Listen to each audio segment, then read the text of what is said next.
Hello friends, welcome to real life story. और आज की कहानी है बिगड़ते रिश्ते और मोबाइल। बहुत अच्छी कहानी है, आज के ज़माने की सच्चाई को लेकर। ज़रूर देखिएगा और अच्छी लगे तो लाइक कीजिएगा।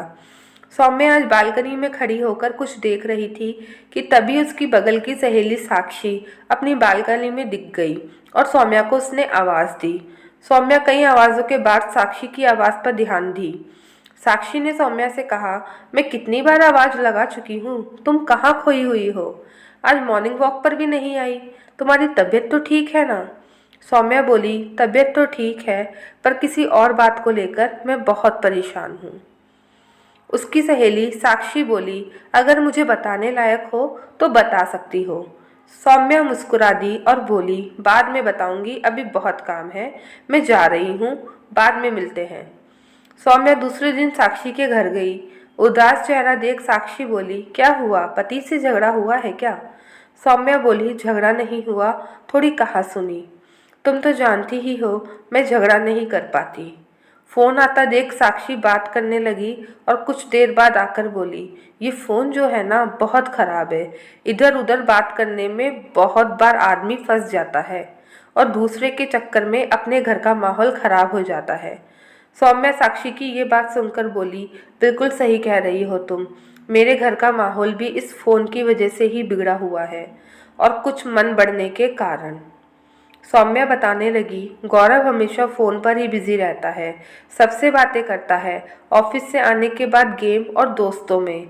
कल उसकी एक महिला दोस्त का फ़ोन आ गया और वह बहुत खुश होकर उससे बातें कर रहा था और मुझे उसे देखकर जलन हो रही थी। गौरव को उससे तो बात करने का समय है, पर मेरे लिए समय नहीं है। वह हमेशा उससे बात करता है। उससे मिलकर वह लड़की भी बहुत खुश थी। स्मार्ट है, खूबसूरत भी है और सबसे बड़ी बात, किसी को अपनी तरफ आकर्षित कर लेती है अपने हाव भाव से। मैं भी पहले उससे बात करती थी, पर अब मुझे वह पसंद नहीं आती। और गौरव बोलता है वह बहुत अच्छी है, पर क्या वह अच्छी हो सकती है जो दूसरों के पति से देर तक बातें करती है और बातों के सिवा वह किसी से कोई सामान भी मांग लेती है? और मुझे ताज्जुब जब होता है जब मर्दों की पत्नियों को भी इस बात का पता ही नहीं चलता, और जब पता चलता है तो उनमें भी झगड़ा होता है। वह गौरव के सभी दोस्तों से जुड़ी हुई है, सबसे बात करती है, उसके पति इन सबके दोस्त हैं। मैं गौरव से यही पूछ रही थी, क्या तुम स्वीकार करोगे कि मैं भी दूसरे के पतियों से देर रात तक बातें करूं? गौरव बोला, करो, मैं कब मना करता हूं, तुम्हारी जिंदगी है, जैसे चाहो जी लो। मैं बोली, मैं तो ये काम नहीं कर पाऊंगी, मेरे संस्कार ऐसे नहीं हैं। और वह कैसी है कि तुमसे बातें करती है और मुझसे नहीं? और उसका पति भी कैसा है जो ये सब स्वीकार करता है? गौरव गुस्से में बोला, तुम्हारी छोटी सोच है, तुम कितना गंदा सोचती हो, कुछ भी। तुमसे तो अच्छी ही है वह। मुझे बहुत दुख हुआ सुनकर और मैं बात करना बंद कर दी गौरव से।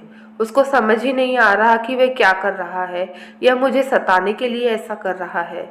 साक्षी बोली, तुम परेशान मत हो, ऐसी बहुत सी लड़कियां हैं जो दूसरों के पति से इतने प्रेम से बातें करती हैं ताकि दूसरे समझें कि वे उसकी पत्नी से परफेक्ट हैं। पर ज़रा उनके पति से पूछ लो या परिवार वालों से, तो पता चल जाएगा कि वे कितनी अच्छी है। एक दिन समझ में तो आ ही जाता है कौन अच्छा है और कौन बुरा।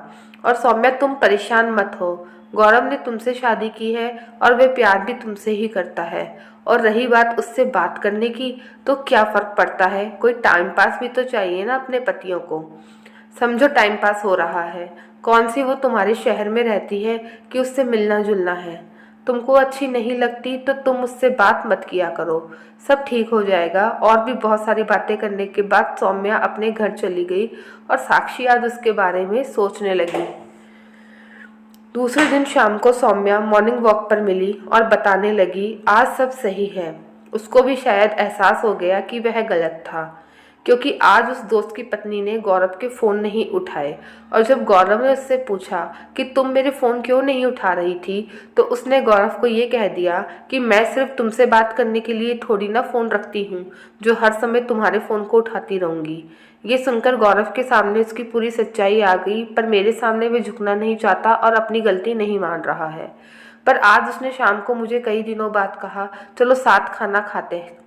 और मुझे हंसी आ गई, क्योंकि ऑफिस जाने के बाद सुबह उसने मुझे कई बार फ़ोन करके बात करनी चाहिए थी, पर मैं उसका फ़ोन काट रही थी। तब साक्षी ने कहा, चलो ऊँट आया पहाड़ के नीचे, और दोनों सहेलियां हंसने लगी। इस तरह से उनकी गृहस्थी वापस से पहले की तरह चलने लगी। दोस्तों, आजकल फ़ोन और मोबाइल की वजह से कितने रिश्ते बिगड़ते जा रहे हैं। पति पत्नी हो चाहे माता पिता, सब इससे परेशान हैं।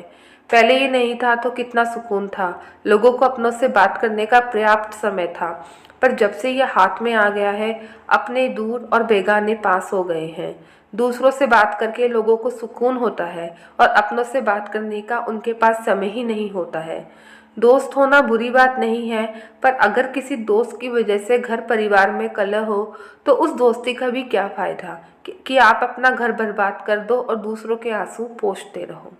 आपकी इस बारे में क्या राय है? कमेंट सेक्शन में अपने सजेशंस ज़रूर दीजिएगा।